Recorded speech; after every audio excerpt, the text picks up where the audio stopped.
Olá, pessoas. Eu sou Adílio Marques e fui orientado pela professora doutora Mícia Forte. O título da pesquisa é A produção de farinha de mandioca na dinâmica econômica do município de Itapiranga, Amazonas.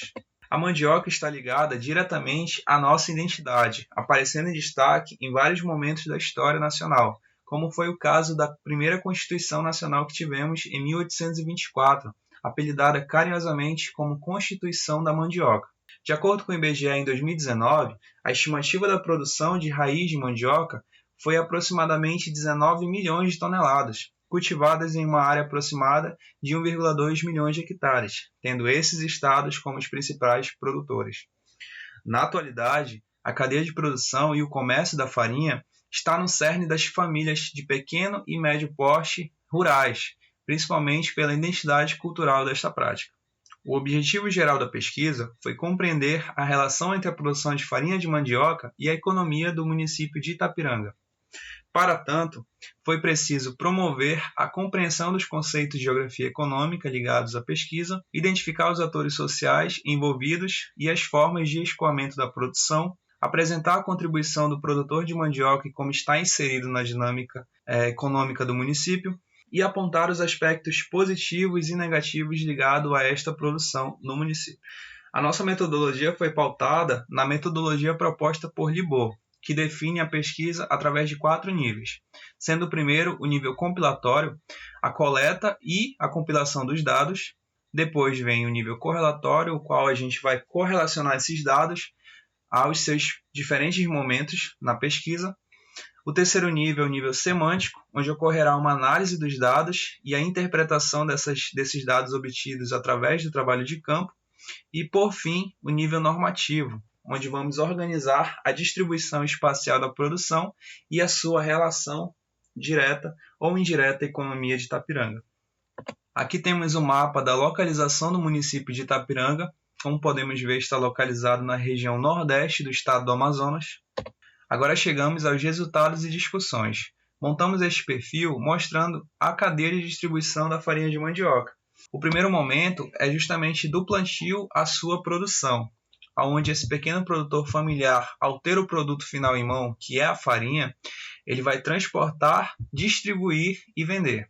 O transporte é realizado por ele mesmo, através de rabetas, de barcos, de balsa, vai depender da condição social deste produtor. A sua distribuição vai ser diretamente para mercados ou para outros moradores, assim como a sua venda.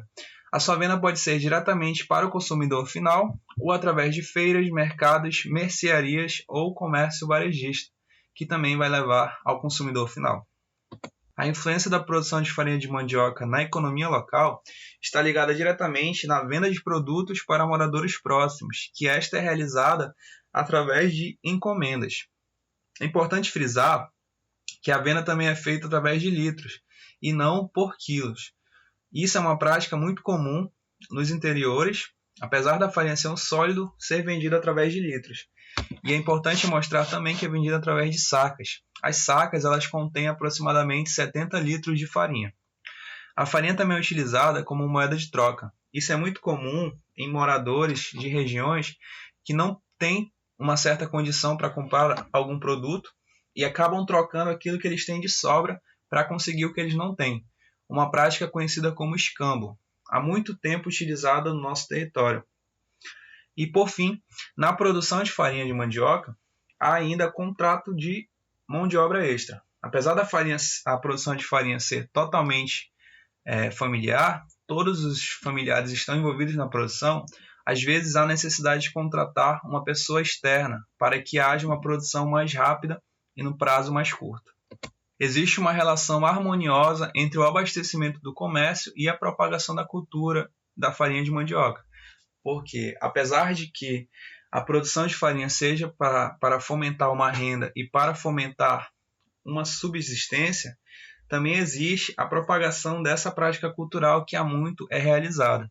Todos os produtores que se atrevem a produzir lá em Itapiranga encontram comércio, porque todos os moradores têm o costume do consumo de farinha de mandioca. A capacidade de produção e de escoamento ela vai variar de acordo com o produtor. Produtores que têm condições melhores acabam produzindo mais e acabam se deslocando na distribuição com maior facilidade. Já produtores que não têm tantas condições acabam tendo a carência disso. E isso denota uma falta de incentivos públicos nessa produção, para que haja ali uma certa equidade. A falta de uma feira fixa é um dos pontos principais negativos da produção de farinha de mandioca no município. Porque a feira que existe, a feira municipal, é uma feira cíclica, ou seja, ela ocorre em certos dias da semana. E como ocorreu a pandemia em 2020, ela ficou fechada por alguns meses. Como considerações finais, é importante mostrar que essa prática ela vai além da questão material, ela está localizada no cerne dessa cultura. É quase como um rito religioso, que ele é passado de geração para geração. Então se torna necessário divulgar esta prática através de trabalhos como este e outros trabalhos que visem justamente mostrar as tradições culturais que temos em nosso estado. E a falta de investimentos públicos, como é o caso dos investimentos para pequenos produtores, é uma das questões que ajudam negativamente a manter essa disparidade entre os produtores do município. Essas são as minhas referências. Obrigado.